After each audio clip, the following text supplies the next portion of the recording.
Railway running স্টাফদের কর্মবিরতিতে সারা দেশে train চলাচল বন্ধ রয়েছে। মধ্যরাতের পর থেকে রাজধানী ঢাকা সহ বিভিন্ন রুটে ট্রেন চলাচল বন্ধ হয়ে গেছে। এতে ভোগান্তিতে পড়েছেন যাত্রীরা। মূল বেতনের সঙ্গে রানিং অ্যালাউন্স যোগ করে পেনশন এবং আনুতোষিক সুবিধা দেওয়ার দাবিতে দীর্ঘদিন ধরে আন্দোলন করছেন রানিং স্টাফরা। গত বুধবার চট্টগ্রামে পুরনো রেল স্টেশনের সংবাদ সম্মেলন করে ২৭ জানুয়ারির মধ্যে দাবি মানার শর্ত দেয় রেলওয়ে রানিং স্টাফ ও শ্রমিক কর্মচারী ইউনিয়ন। অন্যথায় আজ থেকে রেল চলাচল বন্ধ করে দেওয়ার ঘোষণা দেয় তারা।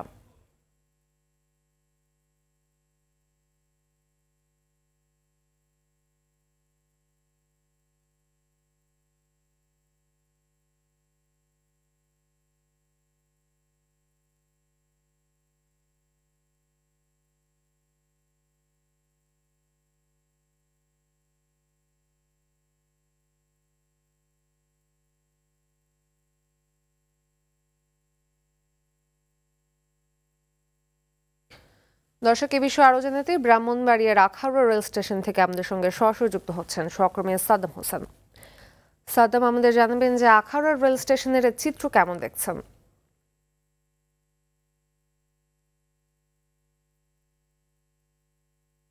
আজকে কিন্তু আখাউড়া রেল স্টেশনের এখানেও কিন্তু একটি ট্রেন যেটি আসলে শিডিউলে ছিল, সেই শিডিউলে থাকায় এখানকার যারা স্টাফ রয়েছেন তারা এই ট্রেনে ওঠেনি, যার ফলে কিন্তু এই ভোরে এখানকার আখাউড়া থেকে ঢাকার উদ্দেশ্যে ছেড়ে যাওয়া একটি ৩৩ কিলোমিটার ট্রেন রয়েছে, সেটি কিন্তু ছেড়ে যায়নি। তাছাড়াও কিন্তু এই আখাউড়া রেল স্টেশনে কিন্তু উপকূল নয়টা ৮টা ৫০-এ এবং পাশাপাশি চট্টলা এক ট্রেন, সেটিও কিন্তু এখানকার এই রেল স্টেশন দিয়ে ছেড়ে যাওয়ার কথা, কিন্তু সেটিও যায়নি। যার ফলে কিন্তু এখানকার যারা মানুষ রয়েছেন কিংবা ট্রেন সেবা যারা নিতে আগ্রহী তারা কিন্তু বেশ ভোগান্তিতে কিন্তু পড়তে হচ্ছে। এবং আমরা এখানকার বেশ কয়েকজন যাত্রীর সাথে কথা বলেছি, তারা যেমনটা বলছেন যে হঠাৎ করে অনেকে যাত্রী আসলে আজকে যে ট্রেন চলবে না সেটা তারা নিজেও জানে না, যার ফলে তারা প্রস্তুতি নিয়ে তাদের বেশ কাজে কিন্তু তারা এই আখাউড়া রেল এই জাংশন দিয়ে কিন্তু তারা দেশের বিভিন্ন জায়গায় যাওয়ার কথা ছিল। বিশেষ করে আমি কয়েকজনের সাথে কথা বলেছি, তারা হাসপাতালের উদ্দেশ্যে কিন্তু যাওয়ার কথা ছিল, তারাও কিন্তু বেশ ভোগান্তিতে পড়তে হচ্ছে। এবং তারা অনেকেই দেখলাম যে তারা আমাদের কাছে যে অভিযোগটা করছেন যে আসলে 12টায় তার পরিবারকে নিয়ে কিংবা তার যারা অসুস্থ তাকে নিয়ে তারা হাসপাতালে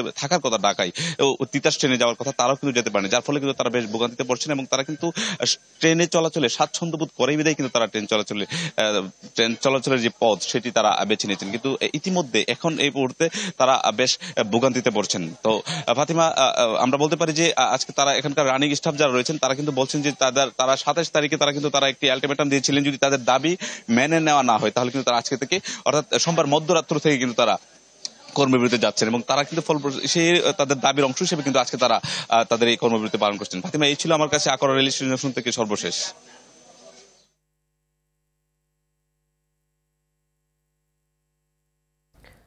দর্শক, এই মুহূর্তে কমলাপুর রেল স্টেশনে রয়েছেন সহকর্মী বিপুল দেবরায়, সরাসরি যুক্ত হচ্ছে সেখানে।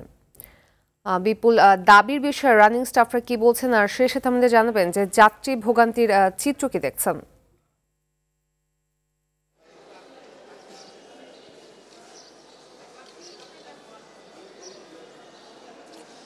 প্রথমে আসলে আজকে গতকাল রাত্রি থেকে যে ট্রেন চলাচলের যে বন্ধ ঘোষণার কথা ছিল সেটি কিন্তু চলমান রয়েছে। এবং আজকে আমরা দেখেছি রাজধানীর যে কমলাপুর রেল স্টেশন রয়েছে সেখানেও এসে দেখতে পাচ্ছি যে ট্রেন চলাচল বন্ধ রয়েছে। শুধুমাত্র সকালবেলা কয়েকটি ট্রেন কিন্তু ঢাকার রাজধানীর এই কমলাপুর রেল স্টেশনে এসে পৌঁছেছে, অর্থাৎ যেগুলো গতকাল রাত্রের 11টা-10টার দিকে যে লোকাল ট্রেনগুলো ছেড়ে আসছিল ঢাকার উদ্দেশ্যে, সেই ট্রেনগুলো শুধু সকালবেলা এসে পৌঁছেছে। এছাড়া ঢাকা থেকে একটি মাত্র ট্রেনও কিন্তু দেশের বিভিন্ন প্রান্তে কিন্তু ছেড়ে যায়নি। এবং সেই সাথে এই ট্রেন চলাচল হঠাৎ করে বন্ধ ঘোষণা করার কারণে যাত্রীদের যে দুর্ভোগ সেটি কিন্তু আমরা এই কমলাপুর রেল স্টেশনে দেখতে পেয়েছি। অর্থাৎ সকাল থেকে আমরা যে যাত্রীগুলোর সাথে কথা বলেছি তারা বলছেন যে একজন যাত্রী কিন্তু গতকাল রাত 12টা থেকে কিন্তু অপেক্ষা করছিল, অর্থাৎ যারা ট্রেনের শিডিউলে ছিল বিভিন্ন গন্তব্যে যাওয়ার জন্য তারা কিন্তু গতকাল রাত্রে থেকে সকাল পর্যন্ত অপেক্ষা করেছিল আসলে কখনো ট্রেন ছেড়ে যাবে কিনা।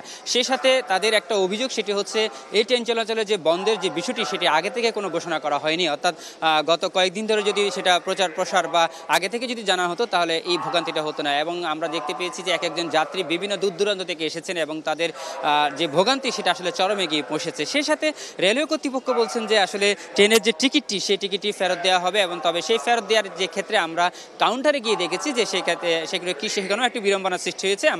আমাদেরকে এমনটাই জানিয়েছেন যে 10টার দিকে তারা এই টিকিটটি ফেরত দিবে, অর্থাৎ 10টা বাজার পর থেকে তারা ফেরত দিবে, এমন একটাই আমাদেরকে জানিয়েছেন। সেই সাথে আমাদের সাথে কথা হয়েছে এখানকার যারা আন্দোলন করছেন অর্থাৎ রানিং স্টাফ যারা রয়েছেন, লোকো মাস্টার এবং চালক সহকারী তারা যারা রয়েছেন, তারা বলছেন যে আসলে তাদের এই কর্মসূচি অনেক আগে থেকেই ছিল এবং তারা সরকারকে বলে আসছে যে এই দাবিগুলো যদি মানানো হয়, অর্থাৎ যে তাদের যে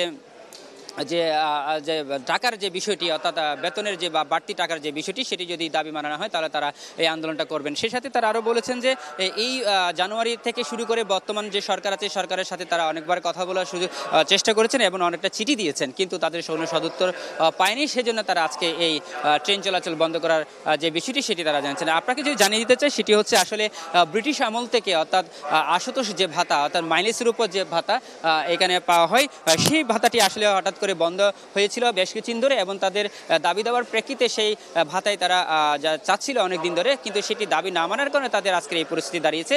তবে আরেকটা বিষয় আপনাকে জানিয়েছে, আমরা জানি যে কিছুক্ষণের মধ্যে কিন্তু এখানে রেল উপদেষ্টা ফাউজুল কবির খান উনি আসবেন এবং যাত্রীদের সাথে কথা বলবেন রেল উপদেষ্টা, এবং রেল উপদেষ্টার কথা বলার পরে হয়তো যারা আন্দোলন করছে তাদের সাথে বসবেন, বসার পরে যদি কোনো সমাধান হয় তাহলে তারা এই আন্দোলন প্রত্যাহার করবে, তা না হলে তারা এই আন্দোলন চালিয়ে যাবে, এমনটা জানিয়েছেন আমাদেরকে। তো ফাতেমা, এই ছিল আমার কাছে সর্বশেষ তথ্য। ধন্যবাদ।